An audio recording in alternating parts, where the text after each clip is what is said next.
UT council की meeting में फैसला हुआ था, उनमें से एक का नाम वीर सावरकर और एक का सुषमा स्वराज के नाम पे रखा जा रहा है उसका नाम। तो अच्छी बात है, दिल्ली में 2 नए कॉलेज खुल रहे हैं और दिल्ली के लोगों के लिए भी, देश के लोगों के लिए भी दिल्ली विश्वविद्यालय एक बहुत शानदार अतीत वाला विश्वविद्यालय है, जिसमें पढ़े हुए बच्चों की हर जगह एक इज्जत होती है। और दिल्ली में 2 नए कॉलेज और खुलेंगे तो ये और अच्छी खबर है लोगों के लिए।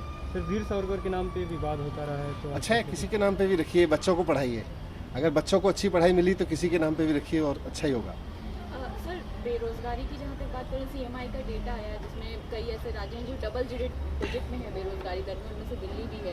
तो सरकार क्या कर रही है बेरोजगारी को कम करने के लिए? क्या आप लोग सफल हो पाए जो कदम उठाए? देश भर में इस समय, दुनिया भर में कोविड की वजह से जो इकोनॉमी डाउन गई है, उसका असर बेरोज़गारी के रूप में भी देखने को मिल रहा है और आगे और मिलेगा। इसके लिए हमारी तरफ से गरीब लोगों के वेलफेयर के लिए जितनी भी योजनाएं चलाई गई, उनका एक पॉजिटिव असर रहा है और उसकी वजह से किसी को रात को भूखे नहीं सोने दिया। ये सरकार ने जिम्मेदारी उठाई है। गरीब लोग, कंस्ट्रक्शन वर्कर्स, मजदूर जो अलग अलग सेक्टर में हैं, ऑटो ड्राइवर्स, टैक्सी चलाने वाले लोग, बीपीएल के लोग, इन सबको थोड़े थोड़े समय समय पर सरकार ने अपने पास से ख़ास तौर से लॉकडाउन के दौरान कैश का सहारा भी दिया ताकि उनकी रोज़ी रोटी चल सके, उनके घर का चूल्हा जलता रहे।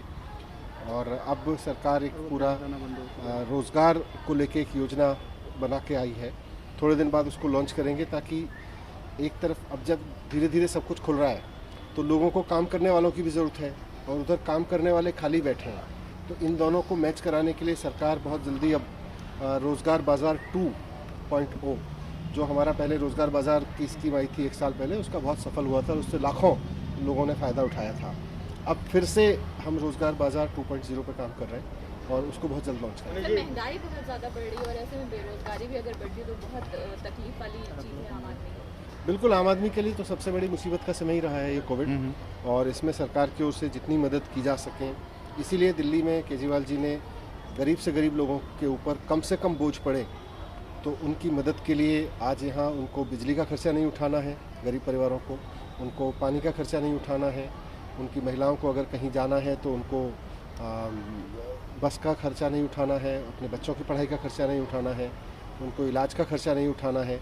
तो बिजली, पानी, शिक्षा, स्वास्थ्य, यातायात, इन सब पर सरकार ने मदद की है कि किसी भी गरीब से गरीब आदमी को सर्वाइवल का संकट ना हो, सरकार उसके साथ है। जी, दिल्ली में कोरोना के बाद अब डेंगू और डंक दिल्ली वालों को परेशान कर रहा है, क्या व्यवस्था सरकार कर रही है, किस तरीके से देख रही है? डेंगू नियंत्रण में है।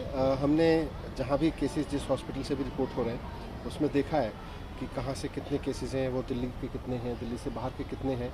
तो अभी ऐसी कोई चिंता की बात नहीं है।